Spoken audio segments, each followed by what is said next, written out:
sembarangan ini sangat mengganggu penggunaan jalan dan mencemarkan polusi udara yang sangat tidak enak.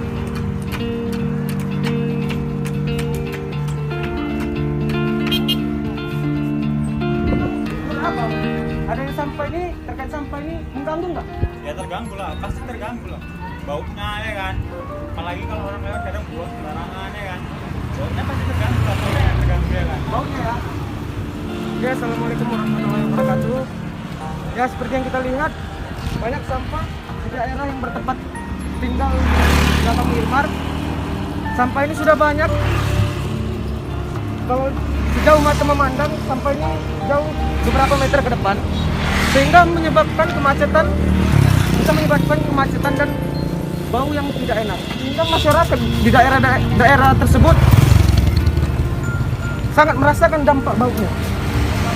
Nah, dari yang kami lihat sepanjang ini, belum ada sedikit pun petugas kebersihan yang mengangkut sampah di daerah ini. Kami temukan daerah sini, bahkan di daerah di belakang pun sangat banyak.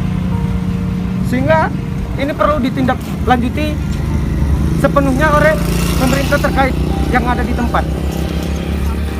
Lokasi pembuangan sampah secara sembarangan ini kami temukan di belakang Wilmar, dan bisa yang seperti yang bisa kita lihat. Karena dari seperti yang kita temukan, sampah-sampah ini merupakan sampah industri rumah tangga seperti masker, ada juga kanan, rokok, produk-produk rumah yang digunakan dalam rumah tangga. Sebagai penduduk yang tinggal di daerah dekat pembuangan sampah secara liar itu, Bu, bagaimana perasaan tentang sampah itu? Pendapat Ibu tentang sampah, banyaknya sampah di sana? Ya, sangat mengganggu lah di sini. Sangat mengganggu ya, Bu. Nah, bagaimana kalau keadaan ketika hujan? Banjir. Apakah air paretnya naik gara-gara sampah yang lari ke sana? Ya, makanya. Memang banyak orang yang kurang sadar ya, Bu. Iya. Kadang nggak dari sini deh. Orang-orang dari mana masuk buang gitu. Kami nampak tadi kan di sini. Ya, kami pikir mau buang sampah sana, habis itu balik deh kami tengokin aja, malu dia. Ya kok tadi yang laki-laki sini bapak itu pasti dilarang ya kan? Tuh.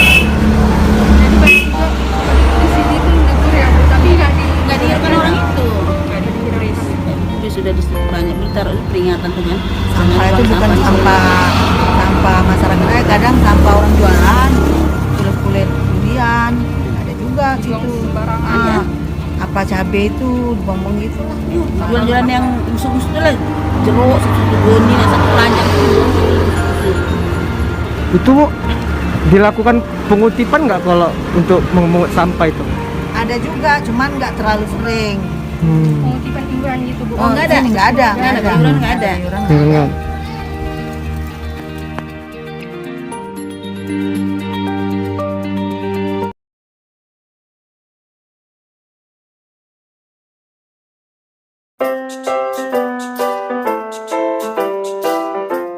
Setiap hari, aktivitas yang kita lakukan berpotensi menghasilkan sampah. Sampah yang dihasilkan biasanya berupa sampah organik, yaitu segala sesuatu yang mudah terurai, misalnya daun-daun kering, tulang, duri, dan lain-lain. Dan sampah non-organik atau sampah yang sulit diurai, misalnya plastik, logam, kertas, dan lain-lain.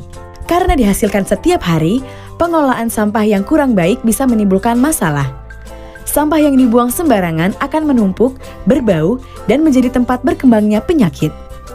Sampah yang dibuang ke sungai bisa mencemari badan air dan mengakibatkan penyumbatan yang bisa berdampak banjir.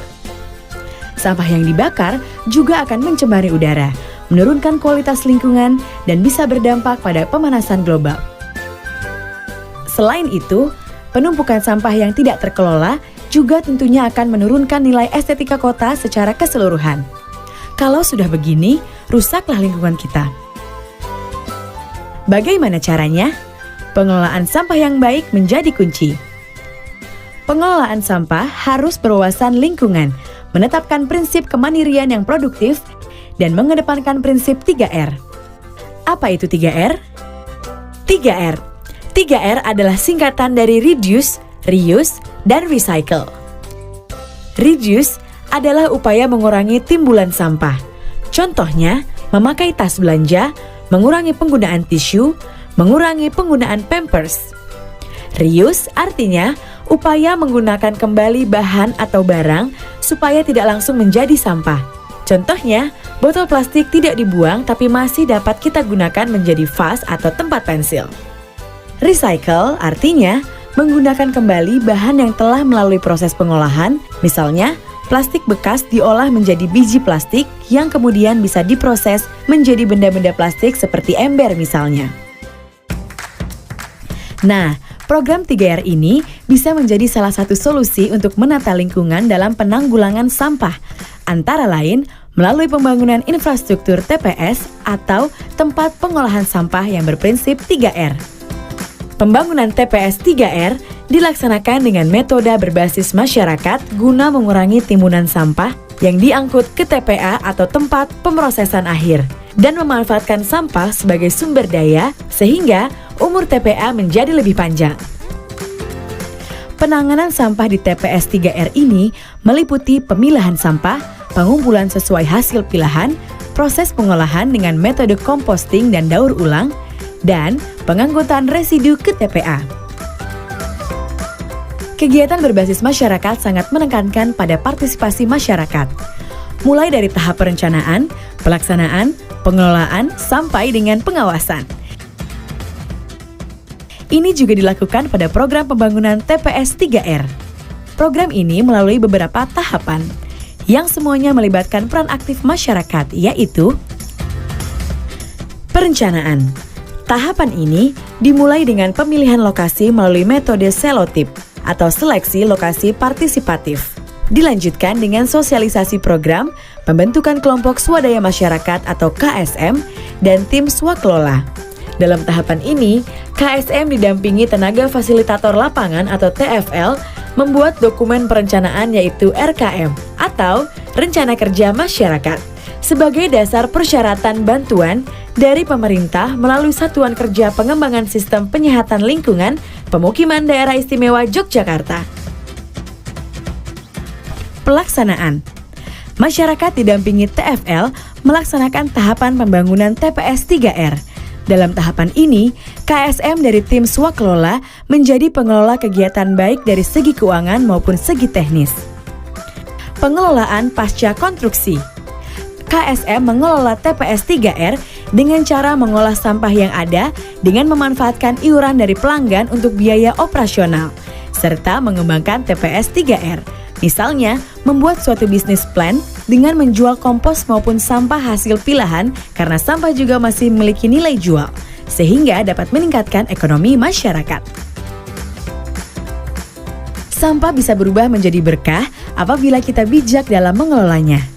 Penanganan sampah yang baik dan benar juga akan menciptakan lingkungan yang bersih sehingga membuat hidup kita menjadi nyaman dan sehat. Dan itu bisa kita wujudkan melalui partisipasi dan peran aktif kita semua.